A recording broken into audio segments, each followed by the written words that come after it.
Thank you for joining us today. Welcome. This is Barbara Van Allen, president of the club, and we will get started in exactly, looks like 90 seconds. Thank you. Well, good afternoon, and welcome to the 560th meeting of the Economic Club of New York in our 113th year. I'm John Williams. I'm chairman of the club and president and CEO of the Federal Reserve Bank of New York. With a distinguished history since 1907, the Economic Club of New York is the premier nonpartisan forum for timely discussions on a wide range of issues facing New York, the United States, and the world. Our mission is as important today as ever as we continue to bring people together as a catalyst for sharing diverse points of view. A very special debt of gratitude to our Centennial Society for their contributions, which continue to be the backbone of support for the club and help enable us to offer our wonderful, diverse, and timely programming. Now, today's event is quite unique and very special. As chairman of the club since this past June, it's my privilege and honor to take part in something today that's only been done 4 times in the club's rich history. And that's the bestowing of the Economic Club of New York Award for Leadership Excellence, which today will be presented to Dr. Henry Kissinger, and a man who perhaps needs no introduction. Now, Dr. Kissinger was sworn in September 22nd of 1973 as the 56th Secretary of State, a position he held until early 1977. He also served as Assistant to the President for National Security Affairs from 1969 to late 1975. In 1983, he was appointed by President Reagan to chair the National Bipartisan Commission on Central America, and from 1984 to 1990, he served as member of the President's Foreign Intelligence Advisory Board. And from 1986 to 1988, he was a member of the Commission on Integrated Long-Term Strategy of the National Security Council and Defense Department. And he served as a member of the Defense Policy Board since 2001. At present, Dr. Kissinger is chairman of Kissinger Associates, Inc., an international consulting firm. Now, in addition to being a member of the Economic Club of New York, he's a member of the International Council of J.P. Morgan Chase & Company, a counselor to and trustee of the Center for Strategic and International Studies, an honorary governor of the Foreign Policy Association, and an honor member of the International Olympic Committee. And among his other activities, Dr. Kissinger is a trustee emeritus of the Metropolitan Museum of Art. So coming back to the honor we're going to bestow today, as background, I'd like to share the Economic Club of New York Award for Leadership Excellence was introduced 8 years ago by former club chairman Pete Peterson. This award has been presented to prominent individuals who exemplify the very best in leadership in economic policy. The recipients have been nominated by our award committee, consisting of current and past members of our board, prior to a full vote of our Board of Trustees. The first recipient was former Secretary of State George Shultz back in 2011. It was followed by former Chair of the Federal Reserve Paul Volcker in 2013, and then Alice Rivlin, former Director of the United States Office of Budget and Management in 2015, and of course none other than Dr. Alan Greenspan in 2017, former Chairman of the Board of Governors of the Federal Reserve System, who is here with us today to do the honors.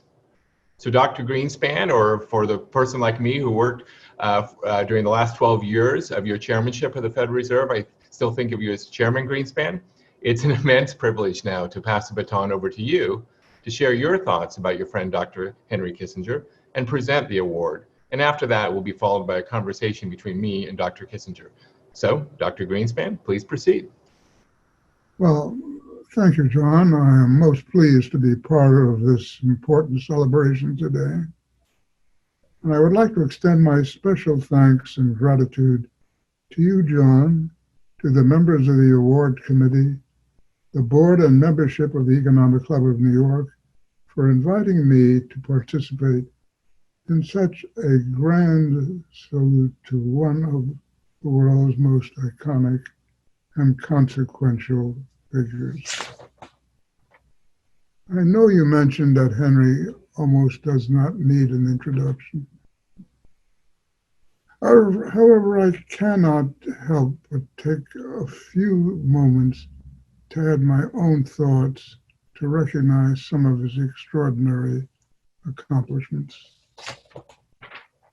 No one in our nation's history has contributed more to creating a conceptual foundation for America's role in the post-World War II world. No one has better understood the complexity of China's political system. And where would we be if Henry had not imagined and engineered the historic opening to China that was arguably the capstone of his diplomatic achievements in Nixon's White House. What is so remarkable is that Henry's contributions did not end there. I was fortunate to work with him in President Ford's White House, which was all too brief, but not nevertheless consequential. And the decades since, Henry has become a singular figure, an international wise man, and a global advisor to world traders and leaders, an enduring mentor to American presidents and secretaries of state in both political parties. Returning to the moment at hand, I know personally that this award will be deeply appreciated by Henry, especially because it is conferred by this unique organization, the Economic Club of New York.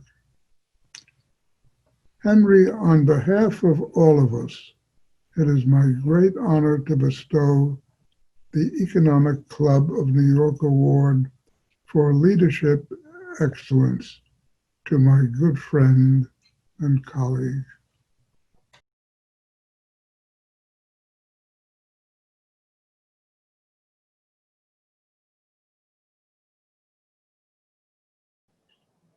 Thank you very much for your kind words.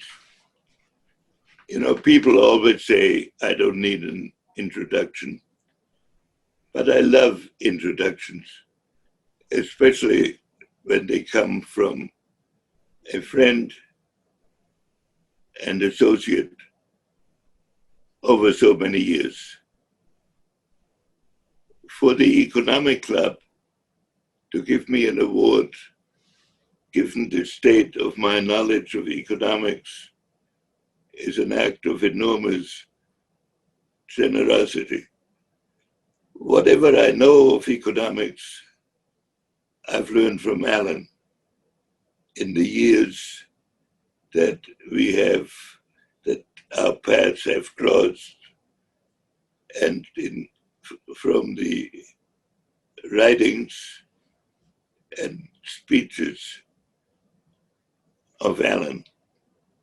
And we even grew up together, though we didn't know each other, in the same part of Washington Heights. The Economic Club as an institution performs an extraordinary function in this period of national division.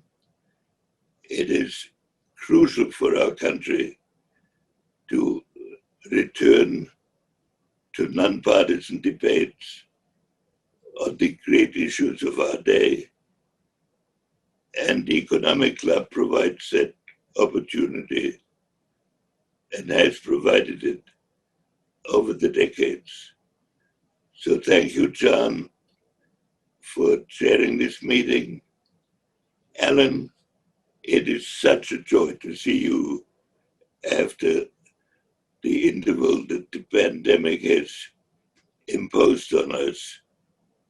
And I hope we see each other soon, insofar as it's technically possible, and that you continue the inspiration you have been for so many of us and leadership for our country.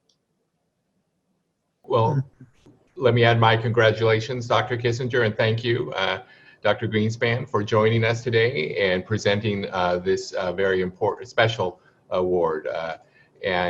So as I mentioned, we'll move forward with the format today. It's going to be a conversation, which I'm very privileged to have the honors of participating in. We are going to end promptly at 2:45, and I'll mention that some people sent in questions. I have those questions, and if we have time, I will definitely put those into the list of questions that we've prepared for today. So thank you for sending those questions. So last reminder, this conversation is on the record and we have media on the line. So that's just something to be aware of. Okay, with that, I think Dr. Kissinger, I understand you would like to share some initial thoughts and remarks with the club. Actually, I would just as soon go straight to a dialogue, and I'll make extended remarks on any point that is of particular concern. Okay, perfect.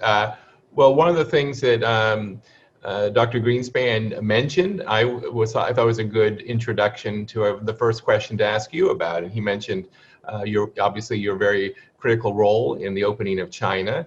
And over the past more than 40 years, China's development has been truly remarkable.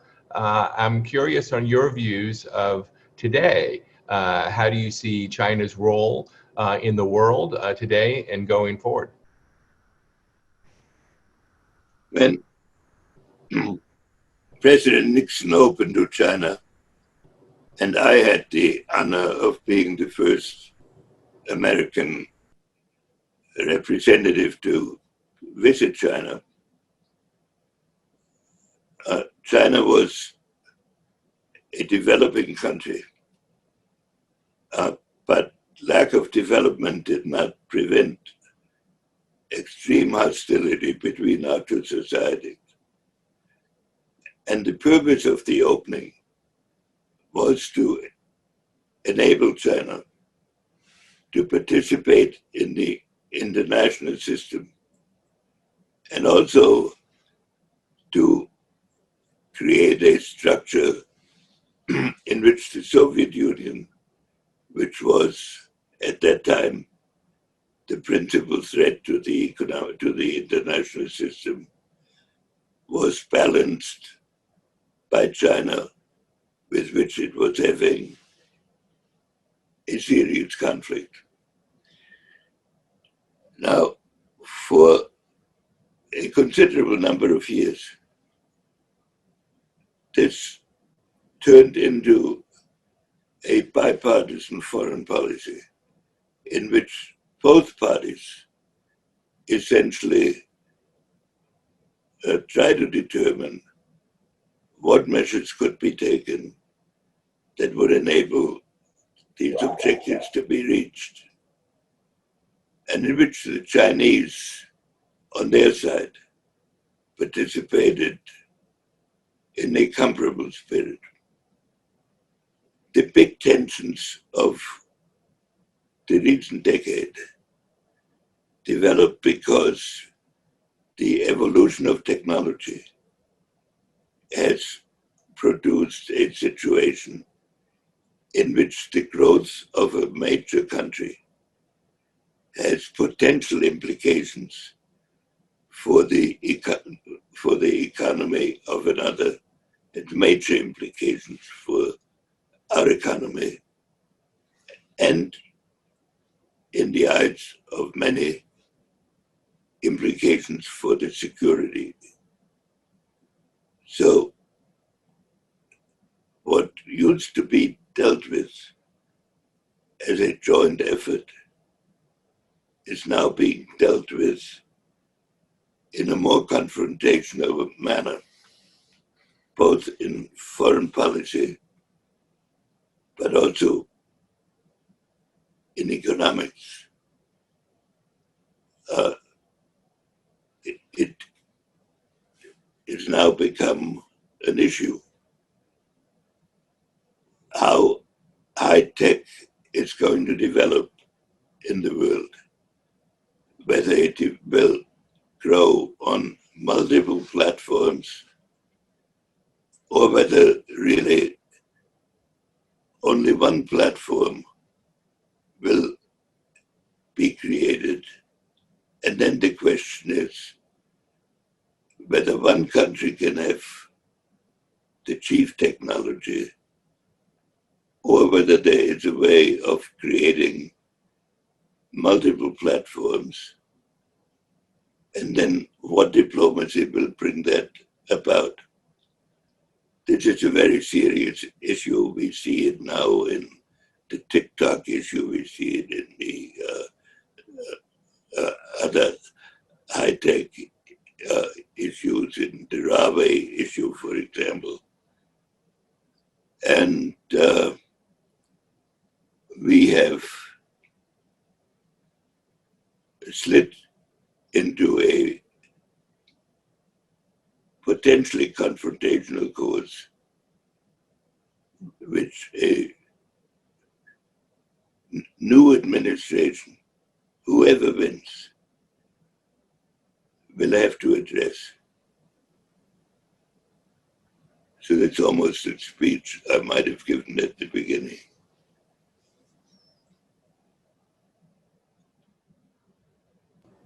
So as a kind of a follow-up, I mean, some people refer to this new world as a multipolar world, very different from the Cold War period that defined the second half of the 20th century.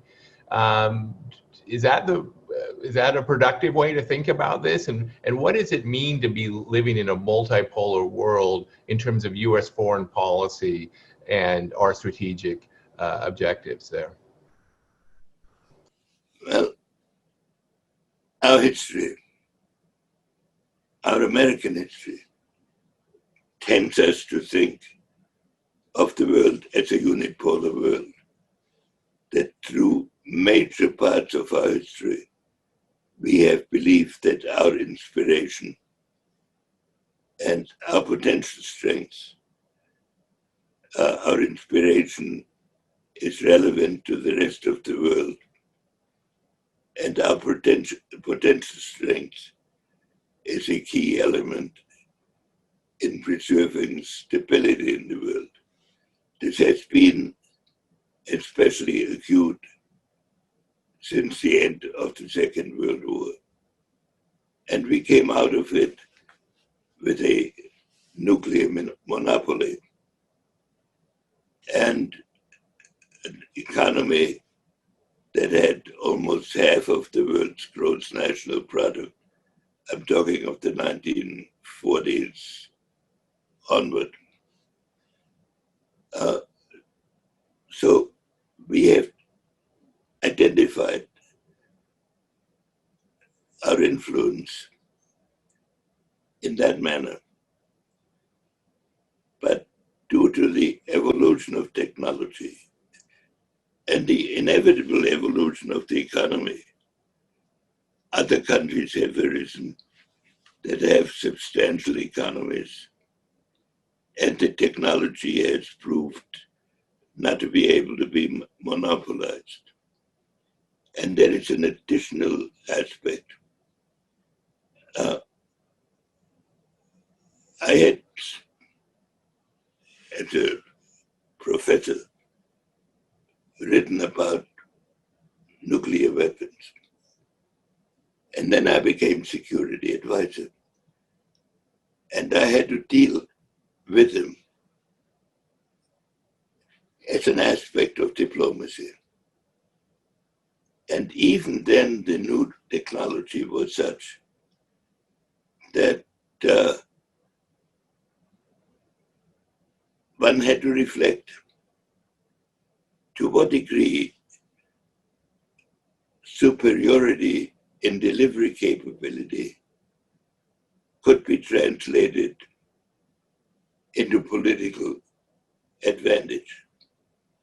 Because a level of damage that a society cannot sustain is reached very rapidly in considerations of these issues.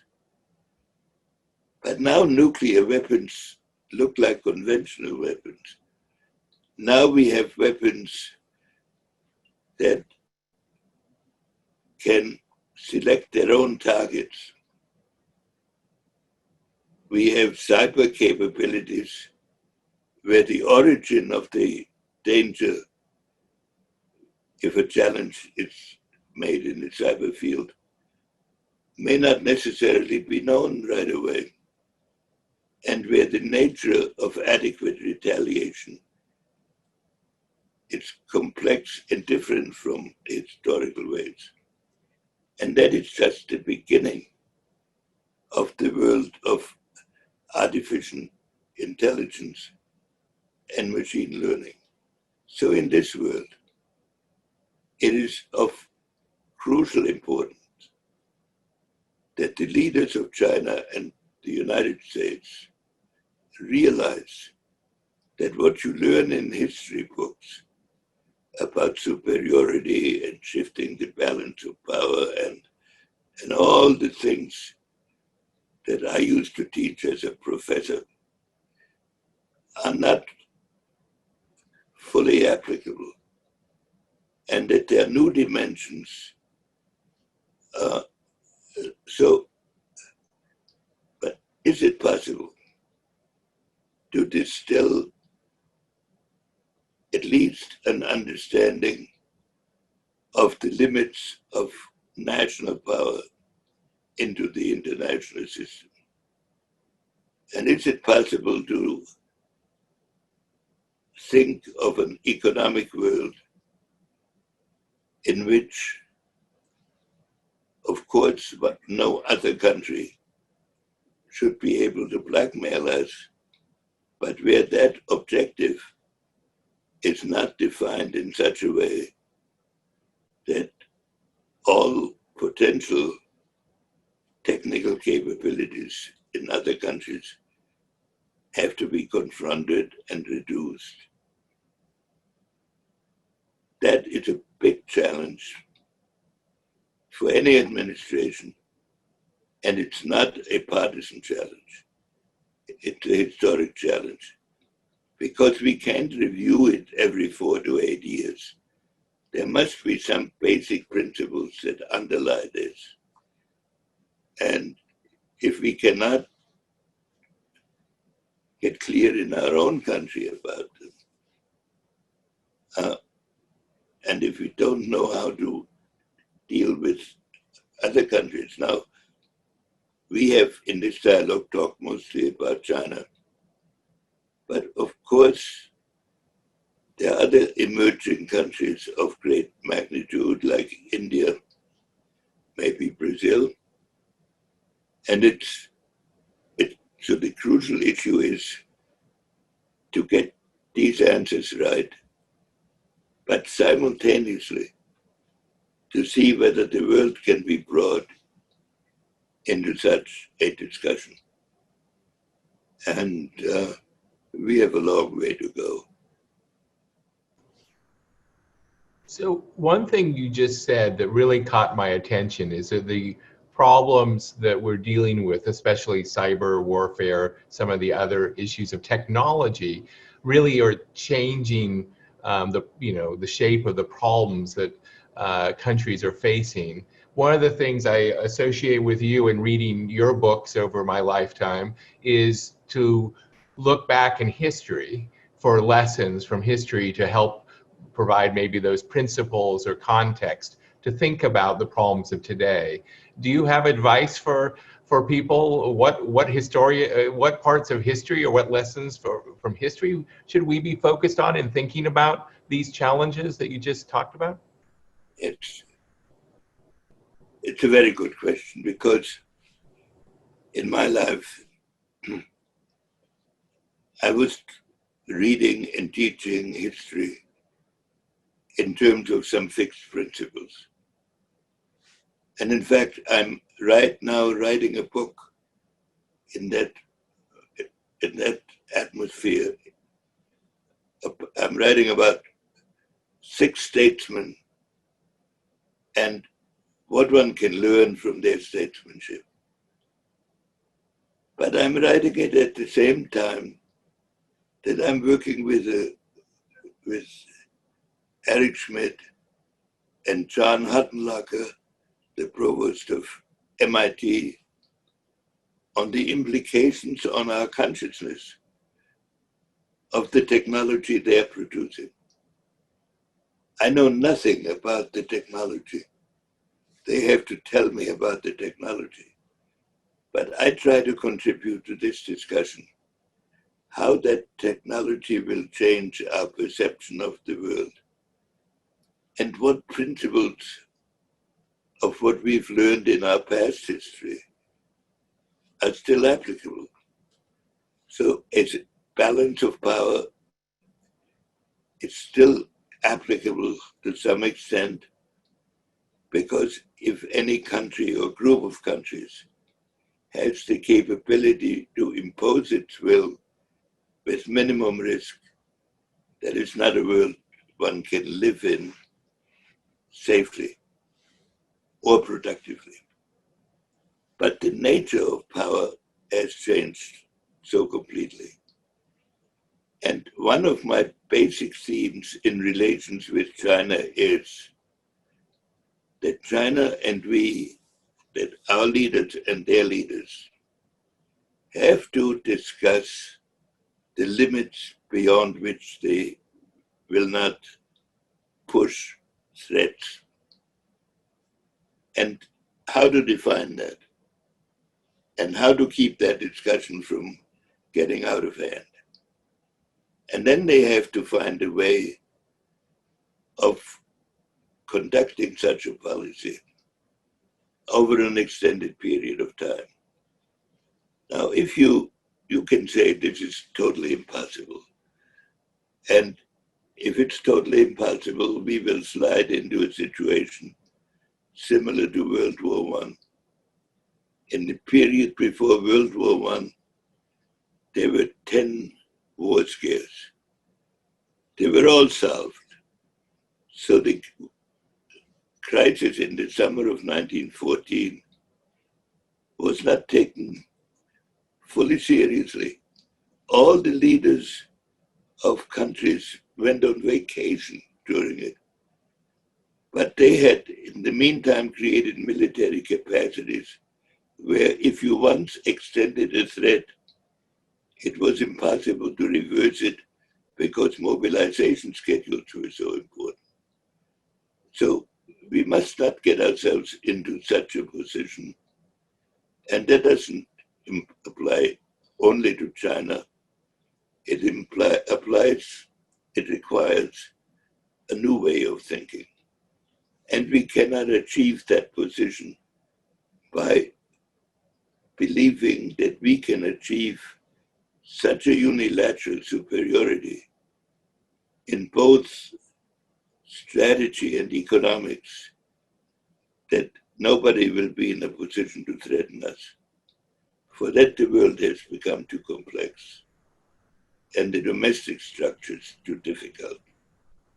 So, and I don't have a brilliant answer to all these issues. I'm saying we first have to understand what we should solve. And then, of course, we have to talk about answers.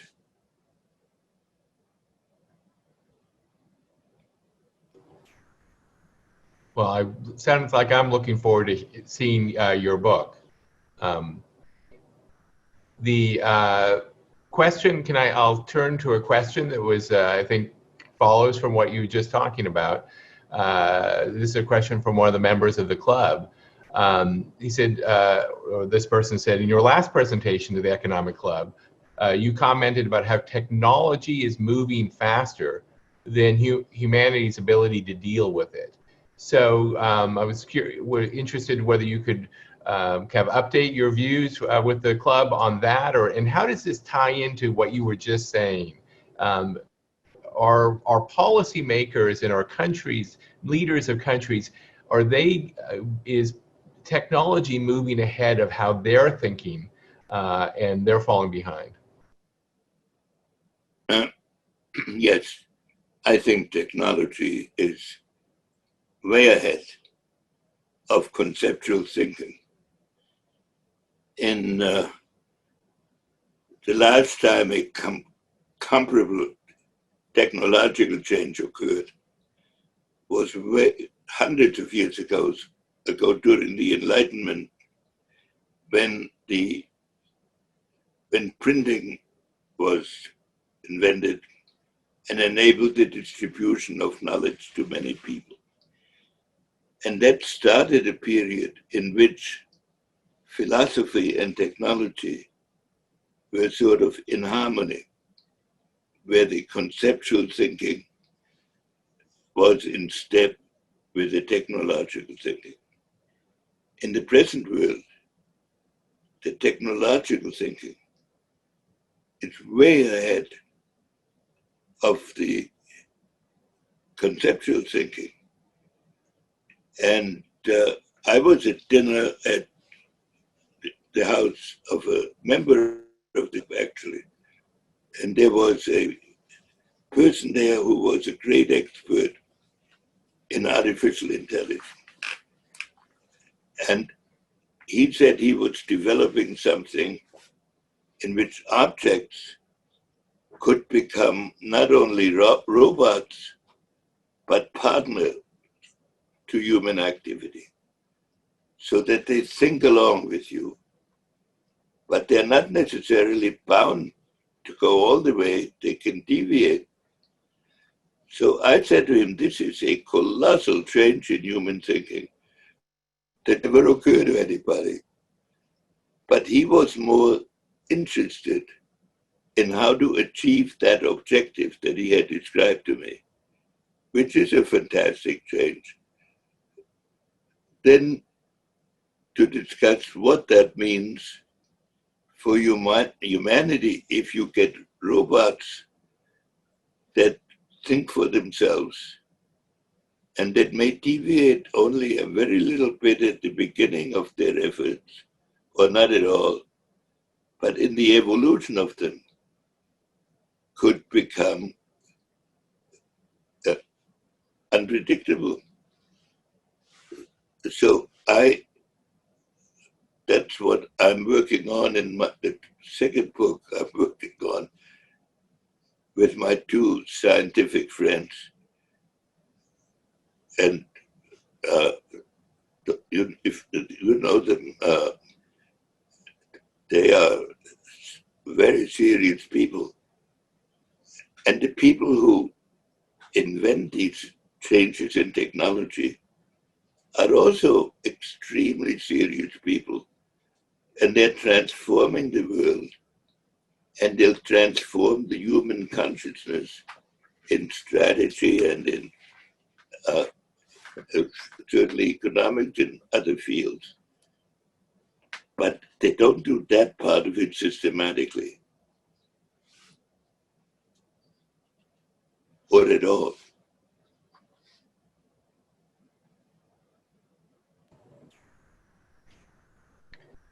So turning to a slightly different topic, but obviously one that's on everyone's mind, how do you see the COVID pandemic affecting how countries view each other? Is this going to be a reversal of the decades-long movement towards globalization? Do you think how do you think of the pandemic itself changing maybe how economies behave, but more generally, how do countries relate to each other and around some of these issues? Well, it's a fact that the impact of the pandemic has been so huge on every country that every country has dealt with it in terms of its immediate emergency. There is amazingly little effort to analyze this as a global problem that is in the process of changing all of our societies. Communications like this exist, but the intangible relationships where one could simply talk to somebody and make judgments on the basis of the, as I said, intangible qualities that person, that's gone for the time being. And even setting up these Zoom kind of conversations, the technical effort is somewhat time consuming. So how to get these nations back from where they are,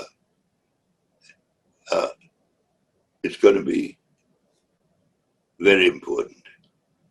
And I have asked myself, and I've talked to friends about, the question of what happens in our personal lives, which have become much more isolated and much less spontaneous. How to recover the confidence you had that one had, that the human relations can be spontaneously resurrected. And also to learn the lessons from this period, whatever they are, how to apply them to a more general system. But in that process, we went back to the other questions I raised, namely whether the economic systems of the world now and the technological systems of the world presume that there is some kind of global approach, or whether they assume that certain platforms will become dominant, that in the technological field it's soluble to some extent, but in the political field it will then raise questions of security that were not asked before.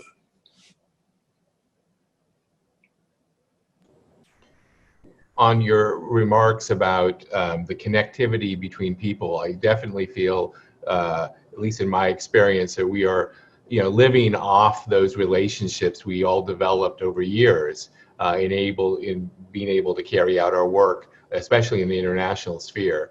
So having those connections and understanding and trust is absolutely critical, and because we don't see each other right now. I'm curious about you mentioned economics and the nature of technology and how that's changed. And I tend to think of, you mentioned platforms, that the economics tend to drive to centralization of these platforms, whatever they are. But then there is the competition between countries that you talked about earlier. And so when you think about, again, going back to some things I learned from you when I was a student and later, I mean, how do you think about some of these principles of, whether it's, balance of power and realpolitik and these ideas, and how to think about that? How does that work in a world where technology is driving us for our economies to be more kind of, connected and taking advantage of these platforms, while there's still the competition in the political sphere?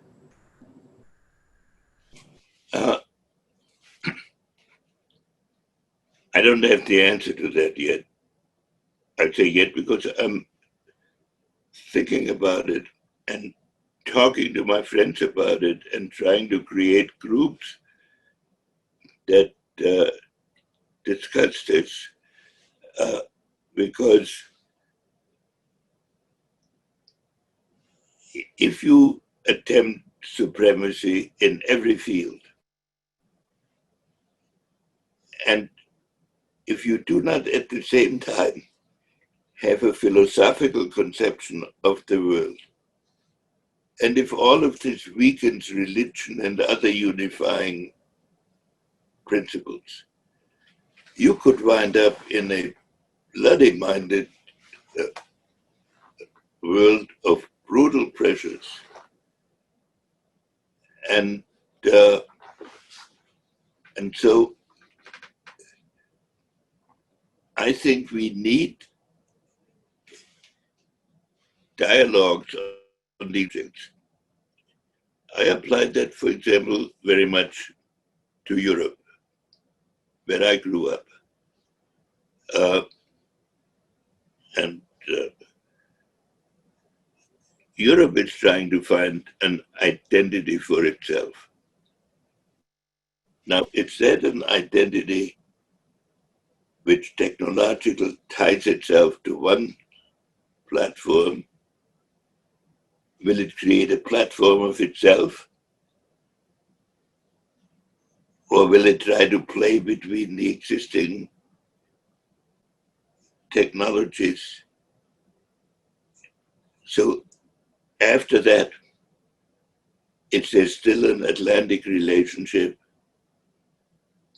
and the intangible element in the American Atlantic relationship, which was that when all was said and done, we still thought there was a special history that united us and created applications and instincts for cooperation. Will that disappear? And if you believe it shouldn't, as somebody of my age is bound to think, but then what do you do? How do you express that? And those are huge challenges before us for either party. And we're losing it. I mean, it was very present at the end of World War II. There was no question that we were working on a common set of problems. Today,